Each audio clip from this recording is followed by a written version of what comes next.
One TV special report.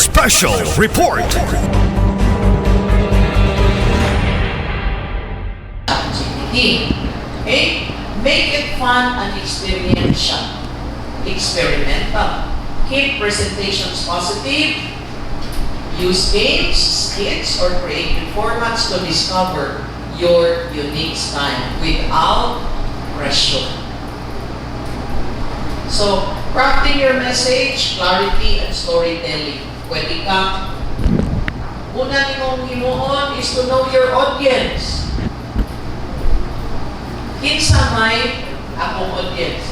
When Councilor John Phil asked me to share to a portion of my time this afternoon, nautan ko kinsa di ay na mga SK leaders from 51 barangays. Uy, simple tayo mo dahil sila.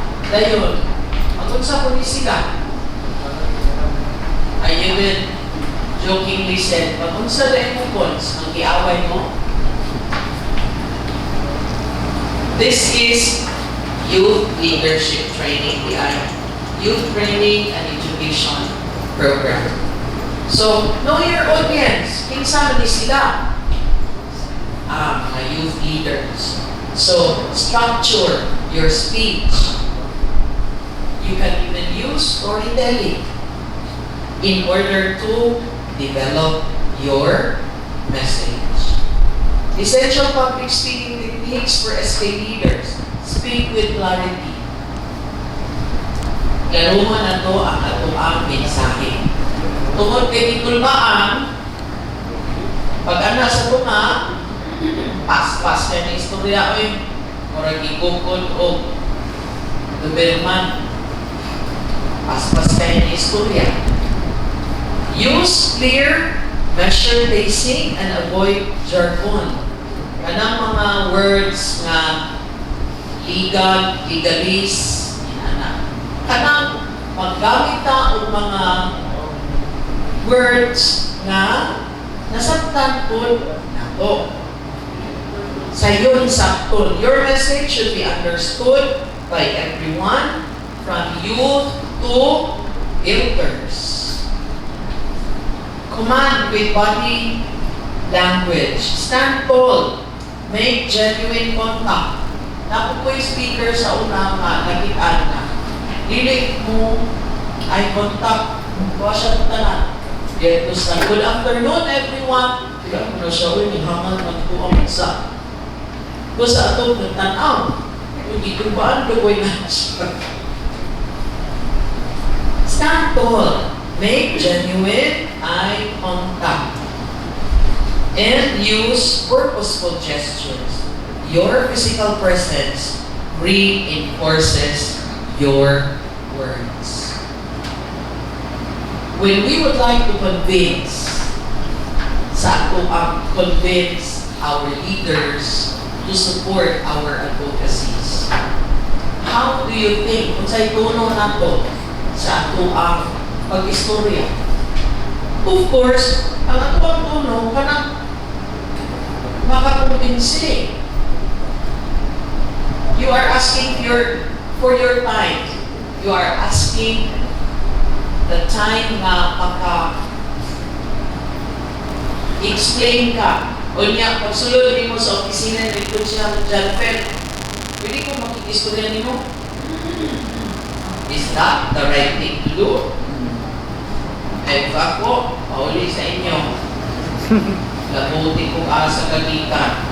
Layo kay kag-ibliti na imun sa City Hall. You have to make yourself also presentable. Use your voice, the command of your personality and your voice. Hinani na nung yung istorya, ma'am. Dili, because you're a youth leader. You have to polish yourself. To persuade and engage. Use rhetorical questions, strategic repetition, and compelling facts to captivate listeners and drive your message mo. Ingon na ba sila nga kung kaming mga youth leaders kung imuhang bad ilumon unsa man. Ingon sila nga kung ang mga youth leaders na lumon mukubol ingon o ayaw mugara. Correct? Tinawag ka na. Really? Yes. Because, nga naman na siya. I do understand that the millennials, dahil agad sila, the millennials of today do not like to be told. Even if dawato na yun na nato akong mga batang punta, dili nato malupok ang knowledge and experience of those already our elders, leaders in the community. How do we overcome fear and nervousness? Ingon sila, nerves, anong atong mugulbaan ka, that's a sign that you care about your message. Nga naman, kung gulbaan ka, when I say, yan, may gulbaan ko. Meaning, you care about the audience. You would like your message to be delivered to the audience na masaktan nila, ilahang mura ba sponge, ilahang ma-absorb, aron na ako'y makatunan ang audience. Because if you do not care, ay wala, oy, para tindog ka sa tubangan. Mura mo, dili ako mura mo katong mga traditional politicians of the past. Nga, istorya, may kayo upuan, pasali ang bulan o ang bituon. But there is no sense in what they are talking because wala sila. They do not care about their constituents. So, what should be your action plan? In order to develop yourself, you have to accept nga naatay mga kakulangon. Ibaan yun ko. Basta na matapok na ta pila ka buo. Kulbaan ko. So, saan na para di ka kulbaan? Mag-andam. Reframe your mindset. Focus on your message and the people you're serving, not on yourself or judgment. Hindi na akong istorya, uy, mura magyapong ilang kong sawayon.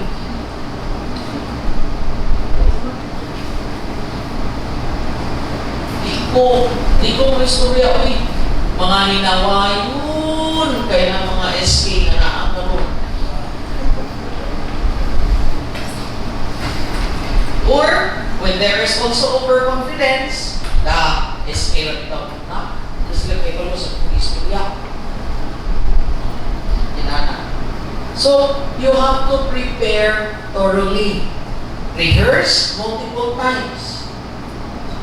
Mind you, dili ko comfortable karon because usually I do print the sharing that I have, but sa yung kayo pwede ang months, no?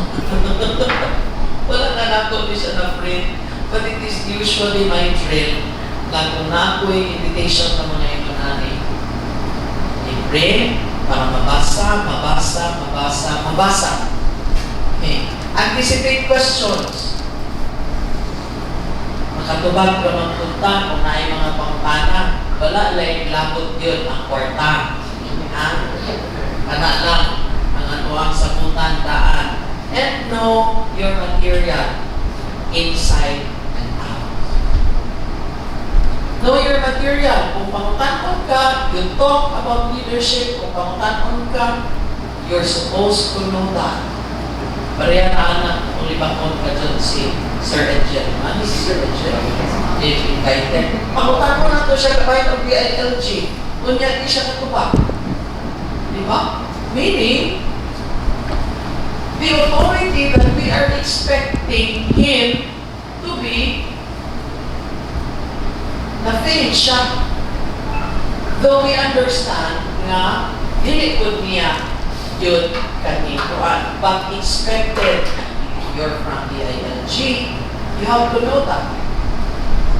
Kung tagad pareha na po niya, kung tanang kung tagad upunsay situation karon sa educational system, I am expected to answer and give you information.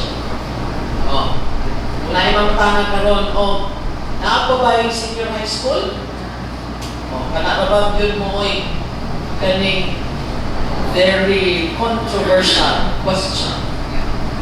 Naapa yung senior high school, You know why? Because it is a law. Wa yo'y maka basta-basta even the president cannot remove that. Because it is a law. And a law would take another law to repeal that law. So, simple. Settled na siya. Ma'am, ang paglagay ninyo kay K-10 ra, ang inyong mga propaganda karon. K-10 ra, ang nasa inyong mga mga flyers, mga tarps. Oo, kaya ang coverage po at kung training is kinder to grade 10. Lahi po ang training for senior high school. Okay? Seek feedback. O, ni siya. Usahay kita, maayo kang istorya, maayo mo kumbinser. Pero sa wayo na ta, practice with trusted peers or mentors who can often offer constructive guidance and encouragement. Actually, it is best if you have a friend, if you have a mentor who can tell you your mistakes while talking.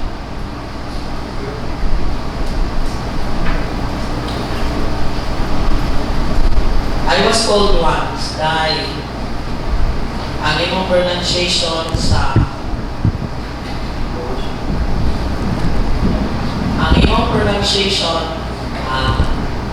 sa to road broadcasting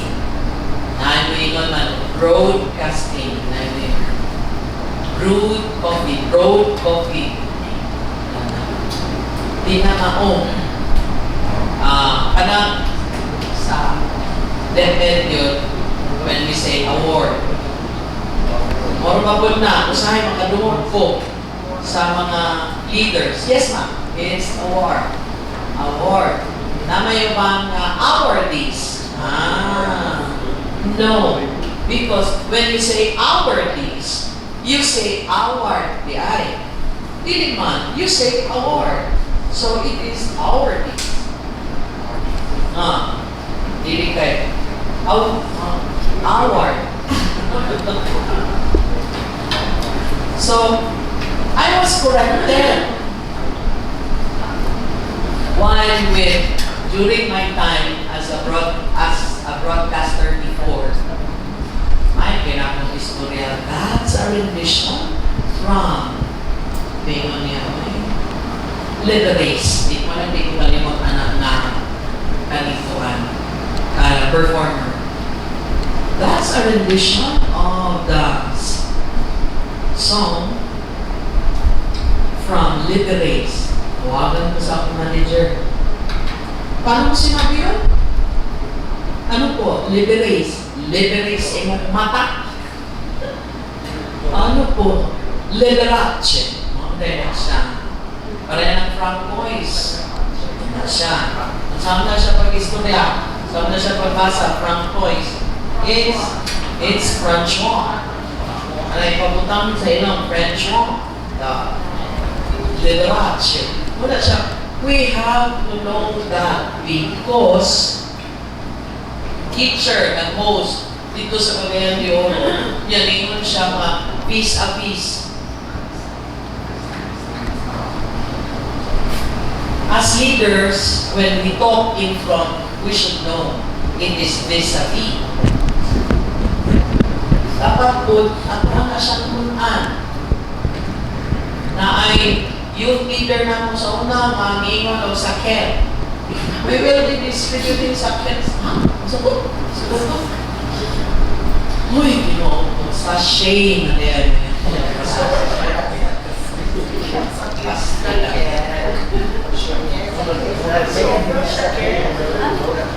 You should know that because napoy teacher ba sa una in English na sa Lasal. Nalimot ko sa word. Sige. When you are said feedback, tawag ko na to because learning is not a monopoly. Breathe deeply. Use breathing techniques before speaking to calm your nervous system and center yourself. Be and know that when you are speaking in front, you are the authority. So that is your kampo di konsensya. Ang doktor kung masayo, isa naman kaginabuhi ang mamatay. That's true.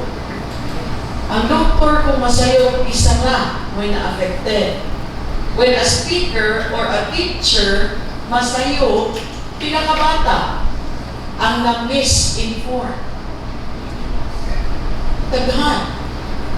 Labi na ang public school. Sa isinta, kotsinta, kaya mo na sa isang klase. Remember, public speaking is an act of courage. And courage grows with each step you take. So, engaging your audience and encouraging participation.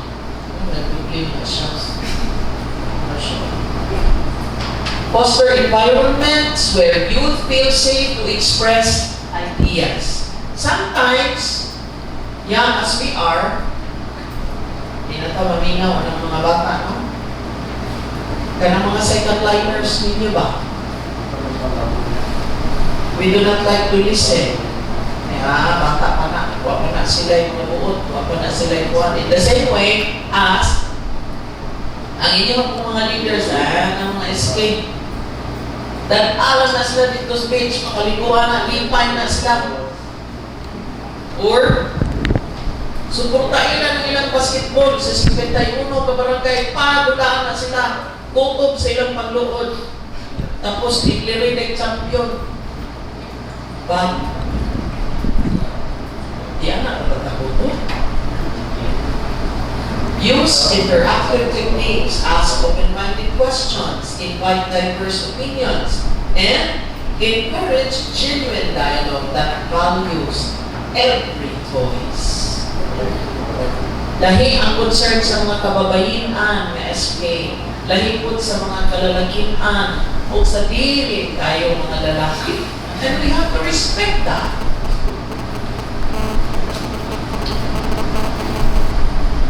Because gender is a choice. We have to respect that. Though, when you say gender reveal, sayop na siya. Because the bata, nawa pa matawo, dili na siya makapili. So it is sex reveal. It is not gender reveal. Wrong yun na siya. Very wrong. It's not gender reveal. Gender is a choice. There are only two sexes, the male and female. But gender, daga na siya. L, G, B, T, U, S, U, W, X, Y, Z. Habi ninyo tayo kasakay. Daghan pa na siya, mga I plus, daghan na siya. So, when we say reveal, it's supposed to be sex reveal. It's not gender reveal. Listen actively. Active listening builds trust, demonstrates respect, and strengthens your credibility as an authentic youth leader.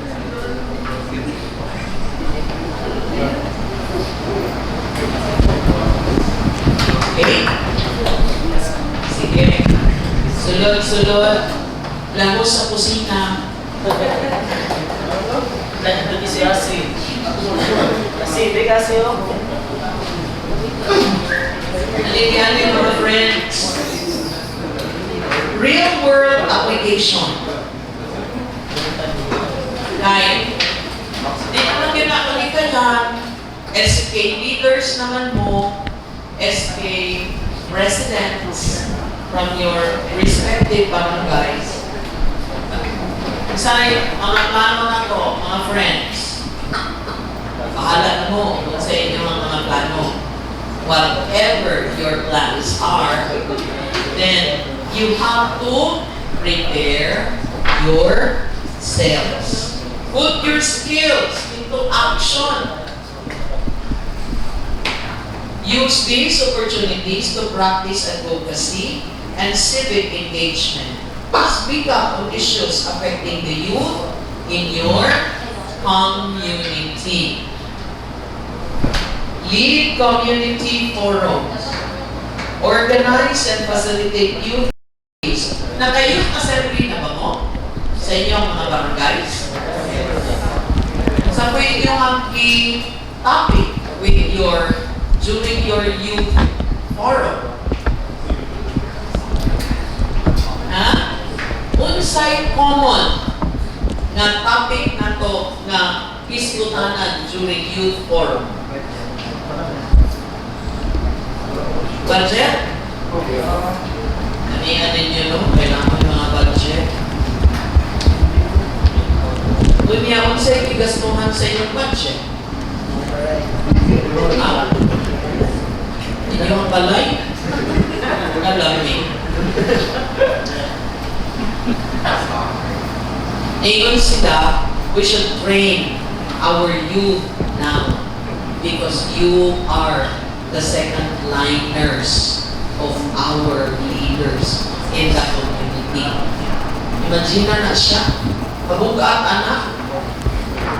Meaning, naalin sa inyo mga karon ang mga future na ngayon, future na leader, future na konsihal, future na representations in whatever capacities that we may have. So we have to behave, project, act, and say as SK leaders. Share community, share success stories. Unsay successfully conducted nato nga mga programs with SK in our barangays. That we have to share with neighboring areas. Why? They can duplicate, replicate, or in fact, they can implement that one in Osamis. Every speaking opportunity is a chance to strengthen your skills and expand your impact as an SK chairperson. Or, let me ask you, nabay impact ang atong pagka-SK chairperson in the communities that we serve?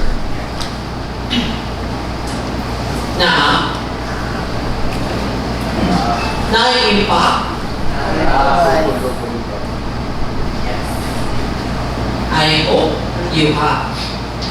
Para hindi pabalik-balik na sa sentimiento sa community nga escape kung tungro ng liga, kung tungro ng basketball,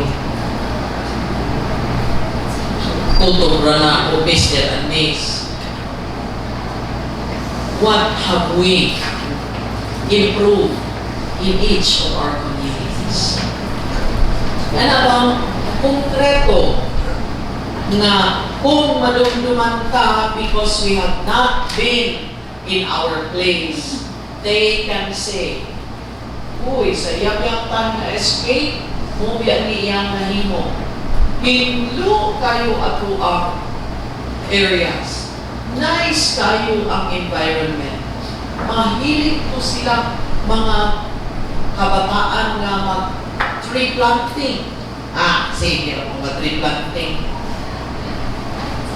Then, the young people employ tree nurturing. Pag humanong tanong, balikan, tanawon in order to nurture. Kana mga kahoy kilig sa akong eskwelahan. Kana mga kahoy na ito, punahan sa akong barangay hall, maunay. Accomplishment sa atong escape. Your voice shapes the future. Take the stage with confidence. Empower change. Effective communication empowers you to lead authentic change. Kanang tinuod na pag sa change. Tinuod na kausapan. Dili kay kausapan lang just because. You have to represent the youth in spaces where they matter most. So, saan? Have we thought about that? What matters most to the youth of today? Your public speaking skills are essential leadership tools. Every hour you invest in developing them multiplies your impact. And as has been said, start with a single step. Now is your time. You have to develop also your second liners. Step forward and make your voice heard. Naduga na ba? Sa syudad, sa atong communities, ang atong mga i-advocate? What have we advocated in our communities? Peace and order? When we say peace and order, how? Numeracy and literacy with our young people? How? Development. At what aspect in development? Governance.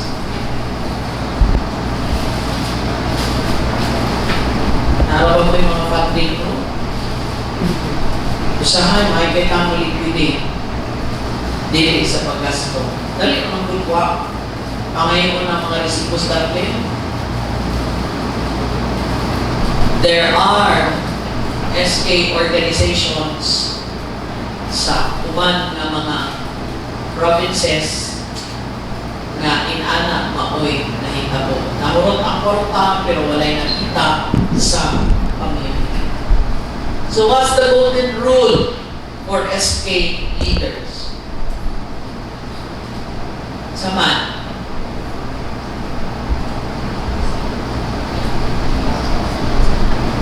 Speak to inspire, not to impress. Manakugingon kagingan sometimes, we are already leaders, we are expected to speak, confident na kakayo, pero tutok na sa lar-lar.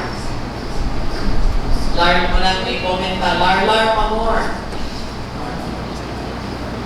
We have to have content because we are, or you are, SK leaders, and much is expected of you.